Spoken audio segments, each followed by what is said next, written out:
Таны хувьд шатхуун авсан уу? Ер нь шатхуун авахад бол тэр удаан орж ирсэн юм. Би өөрөө очирлаагүй. Манай найз яваад миний машин шатхуун хийцэн. Миний машин айгүй бага иддэг байхгүй. 110 иддэг.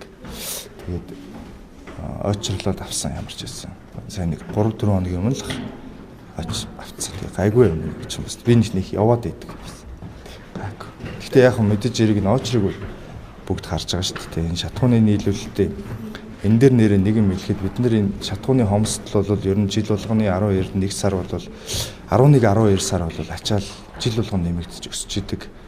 Ханган нийлүүлэгч Оросын талынхын ч гэсэн өөрсдөө эрэлт нь нэмэгддэг. Яг адилхан үйлрэлтэй, адилхан амьдралтай шүү дээ. Ер нь ойролцоо. Тэгэхээр адилхан ингээд өсөж идэг. Эрэлт нь нэмэгдэж идэг. Тэгээ манайх бол жил болгон сар-сараар нь сар дараа сартаа авах хэмжээгээ тогтоод түүндээ тааруулсан мөнгөө төлөөд тэрнийхээ дагуу нийлүүлэлтээ авдаг. Энэ жил бол нийлүүлэлт нь жоохон удаашраад байгаа тал байна. Тэр бол мэдээж зэрэг хойд хуршид болж байгаа үйл явдлуудаас шалтгаалаад дотоодын хангаа нийлүүлэлтээ бас хийх шаардлагатай нөхцөл байх шиг байна. Тэгээ хойдууд бол ямар ч байсан одоо энэ удаашрлыг бол нөхөн илүү хэмжээгээр өгнөө энэ төр гээд манай засгийн газрын тэргүүдэд бол хилээд байх шиг байна. Ер нь бол энэ хомсдол ганцхан газраас худалдаж авдаг те энэ бүхэн чи юунаас үүдэлтэй вэ гэхээр нөгөө үн бариад байгаагаас л монголчуудтай хямдхан шатхуун хэрэглүүлнэ.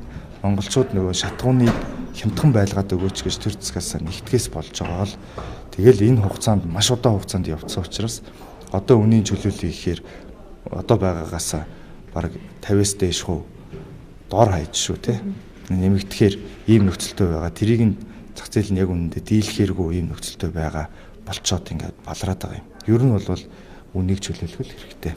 Тэгжээж бид нэр олон их сурвалжаас авдаг болно. Тэрнээс шин тусгай зөвшөөрөлтөй холбоотой тусгай зөвшөөрлийг багаар олгоод тэний хэдэн хүн монопол болчиход байгаа юм шиг ойлголт байгаа. Гэтэл тусгай зөвшөөрлийн сүүлийн 5 жилийн дотор 3 дахин нэмэгдсэн шүү дээ. Одоо тусгай зөвшөөрлийг эзэмшдэг 180 компани байна. Бараг тийм байх 180 200-аад компани байна. Эдгээр яагаад ажиллахгүй нэхэр төр нь үнийн тодорхой түвшинд бариад байгаа учраас өөрсдөө гүйж аваа бензин олж ирж чадахгүй байна л та.